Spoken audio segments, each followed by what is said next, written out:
Hey guys, how are you all doing? It's time for a story time. You've been asking, let's do a story time.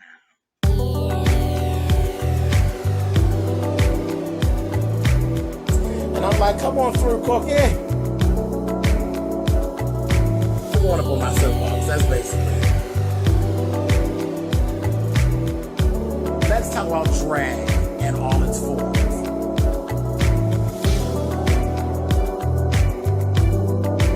What,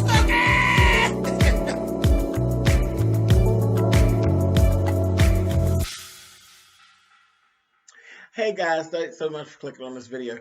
As I said, you've been asking, and I told you, I do my story times. It's a thing with me. I see a lot of times on YouTube, people will do story times, and a lot of times things are made up and things like that. That's just not me. Um, I live in the real world, and I try to stay as real with the world as possible. So I've told you before, whenever a story time happens for me, it's something that's very genuine.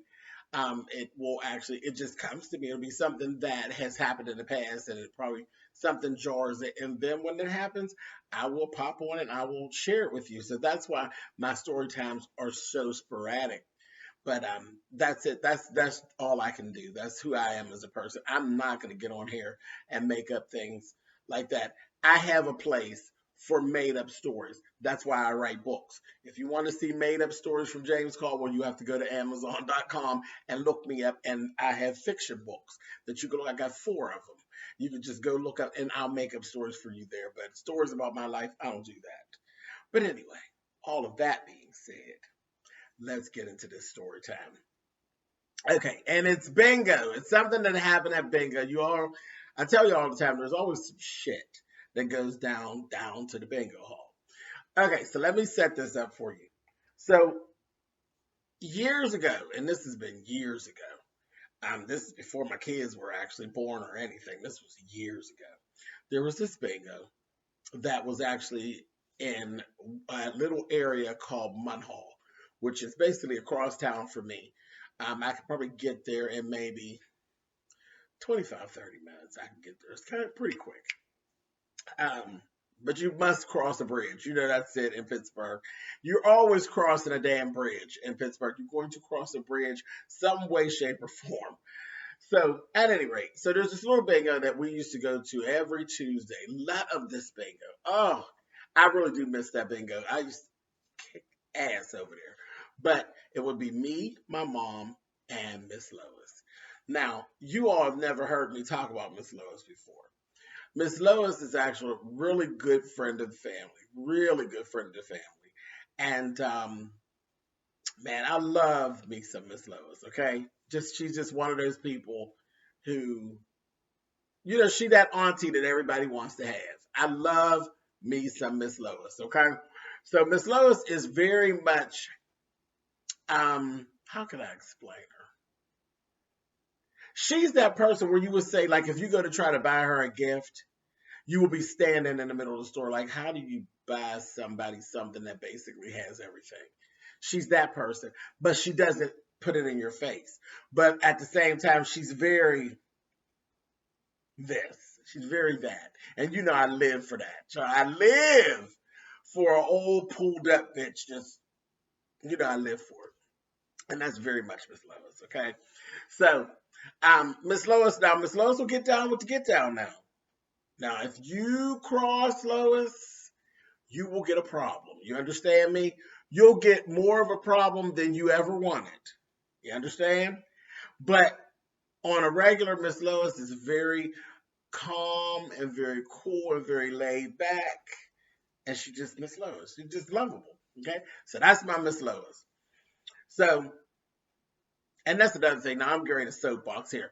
This is one thing that used to happen. We would go every Tuesday.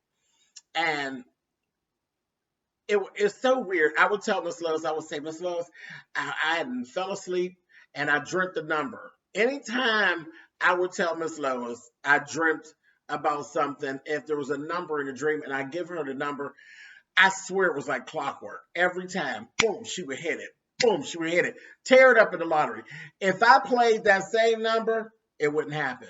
But if I didn't say anything, didn't say anything. If I told her about the number and then I didn't move on it and I didn't play and she go play, that number was guaranteed. Boom, it would come right out. It was the strangest thing. Okay, anyway, back down off my soapbox. Boom, boom, boom, bam it. Let's move on. Okay, so we go to this bingo.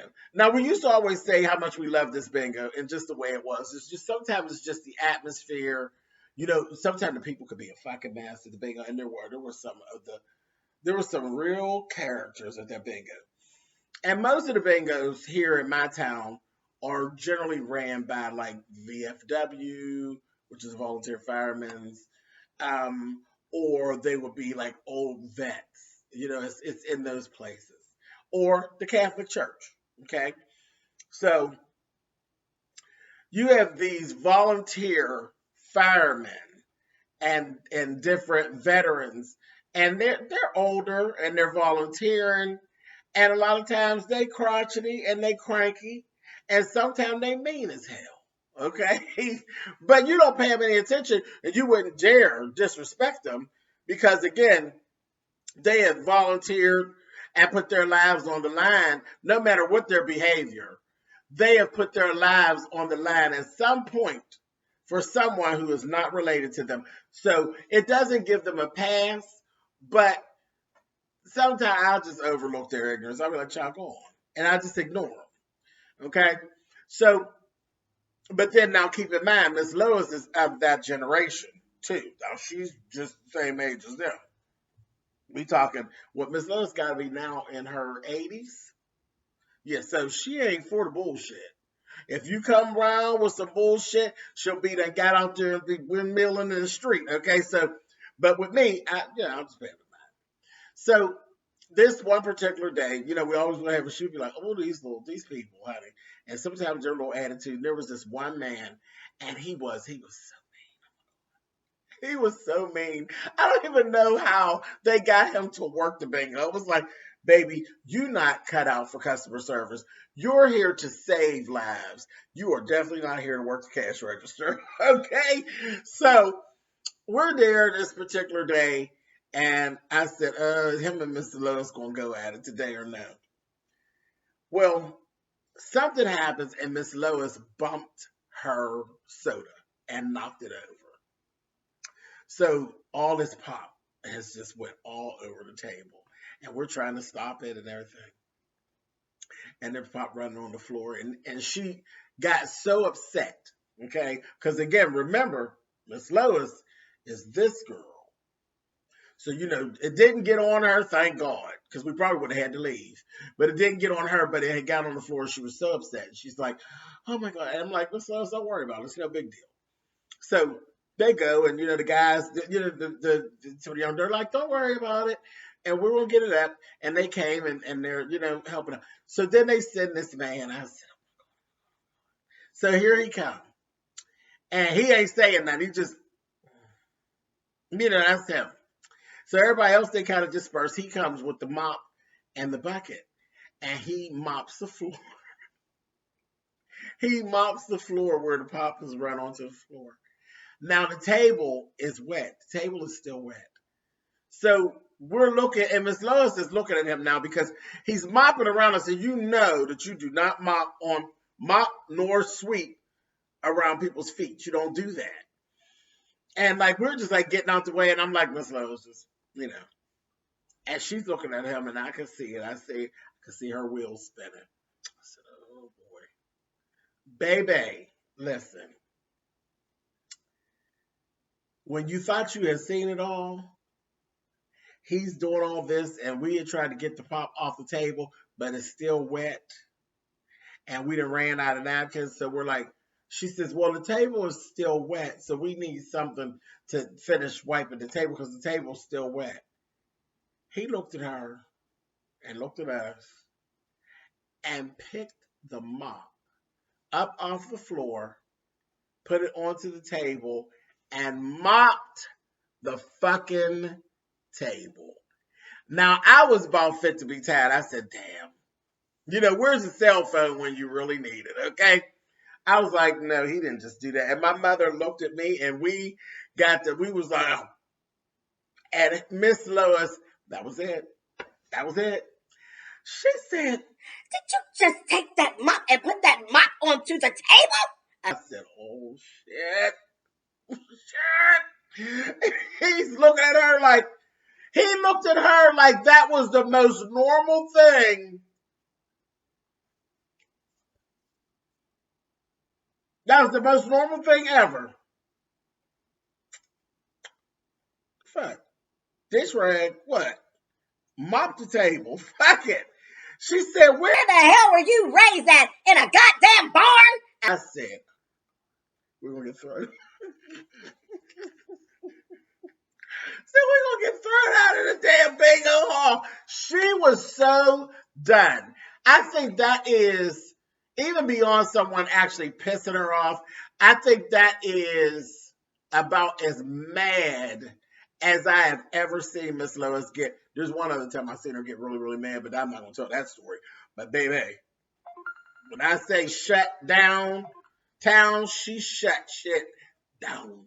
But that was, I think, the second maddest I've ever seen Miss Lois. And she was more through. She was just through with it and just outdone at that point. That shit was so goddamn funny.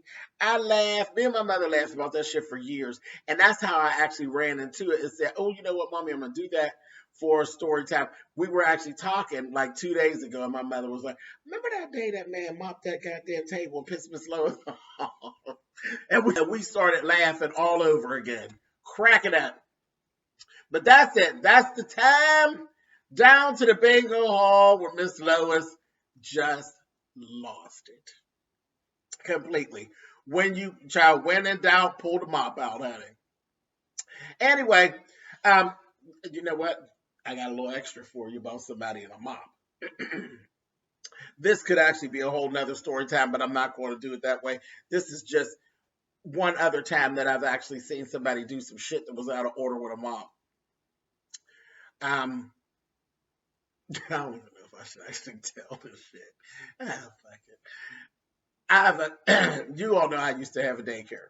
I used to run daycare. My cousin runs a daycare as well.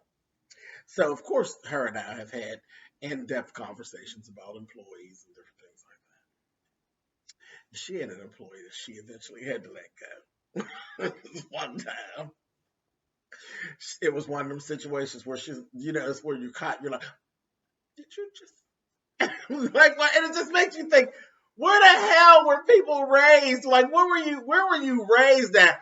But one of her employees was mopping the kitchen floor and took the mop and rinsed and wrung the mop out in the kitchen sink. I said, oh! Where in the fuck do they do that at? Where do they? If I look in these comments and one of y'all tell me it's okay to wring the mop out in the kitchen sink, we're going to have some problems. I have never heard of such. And she didn't fire the person right then, but eventually they did end up getting fired. Baby, let me tell you, at Papa Bear Daycare, they would have been gone right then. From the point that the mop was eye level with the motherfucking faucet. If you don't get your purse and get the fuck on out of here with your nasty self, honey, if you get your little nasty self out of here, like I said, when in doubt, pull your mop out. Shit, I ain't never heard of shit like that. All right, y'all. Remember, if I see anybody in them comments talking about they was wringing out a mop in that kitchen sink, we're gonna have a problem. The next story time will be all on you. So write that bullshit at your own risk. I'm gonna let you have it. Now I'm telling you now. All right, you guys. I'll talk to y'all later.